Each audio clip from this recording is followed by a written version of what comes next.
ओम साई राम। आजिर साई संदेश रे बाबा कहउचंती मोर प्रिय संतान तुमर जेते बेले भी विपद आसीबो तुमे मो नाम को स्मरण करिवो।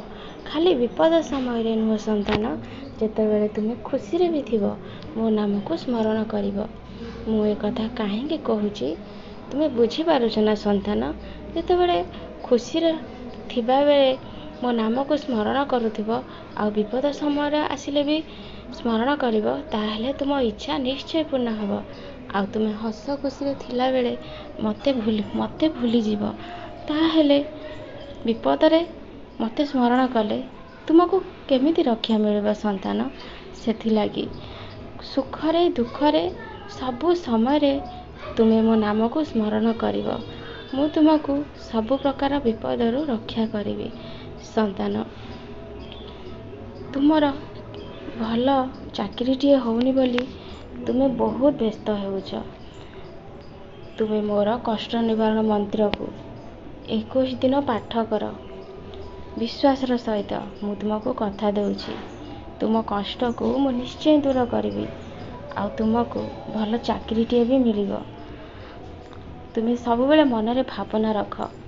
जेते बेले तुमे कष्ट निवारण मंत्र पढ़ुथिबो तुम मन भीतर भावना रखिबो जे मोर चाकरी हेई सारिछि, बाबा मोर चाकरी मते देई सारिछंती। संतान सब बेले मन रे भल भावना रखिले जीवन रे सब किछि भल ही घटिबो। तुमे जमारू व्यस्त हुअनी, जमारू डरनी। मु तुम सांगरे सब बेले प्रतिटी मुहूर्त रे अछि आ तुमको रक्षा करूछि। तुमको सब बेले मु कहूछि तुमे मोर 11 बाणी को पाठ कर, मोर मंत्र जप कर। विपद आसीबा आगरु से विपद को मु दूर करदेवी। कर्मफल एबे तुमर कटि सारिछि संतान। एबे तुम जीवन रे बहुत सारा सुख और आनंद आसीबा को जाउछि। सेथि लागी तुमे निरंतर मो नाम को जप कर। आ तुम घर पाखरे मोर साई मंदिर अछि, तुमे सबुदिन सेठिकी आस। मोर लिंब गछ मूले बसी किछि समय मोर साई सचरित्र पाठ कर। देखिबो तुम जीवन रे तुमे दिन को दिन उन्नति करिबार लागिबो। जहा दुख रही जाइछि से कष्ट को भूली जाओ संतान। भूलिबा पाई तुमे मोर उदी को मस्तक रे धारण कर आ पानी रे गोली की पियो। से कष्ट को तुमे बहुत जल्दी भूली जीवो। काहेकि ना मनीष जीवन चिरस्थायी नुहे। समस्त को ए संसार छाड़ी दिने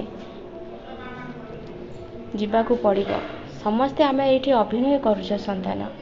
ताहेले सबु कष्ट को भूली जाओ आ जीवन रे जेति दिन पय आसीछ केमिति भल काम करिवो, समस्त को सहाय्य करिवो, पशु पक्षी को खाइबा को देबो। सब बेले से भावना मन रे रख आ कर्म कर। देखिबो तुम जीवन बहुत खुशी और आनंद रे कटिबो।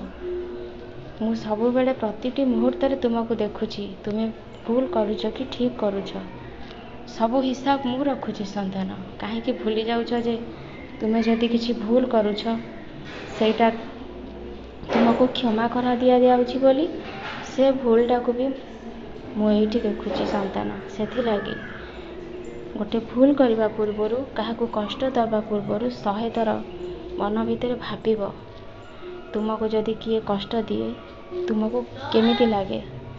से भावना मने रखी अन्य को दुख देवा पाई चिंता करिवो। सब बेले समस्त को सहाय्य करने को चेष्टा कर। का मन रे आघात दियोनी। सब बेले भल कर्म कर। देखिबो तुम जीवन को मु दिने निश्चय बदले देबी। तमे सुख रे रुह। मो आशीर्वाद सब बेले तुम ऊपर अछि। सब बेले हस खुशी आनंद रे रुह संतान।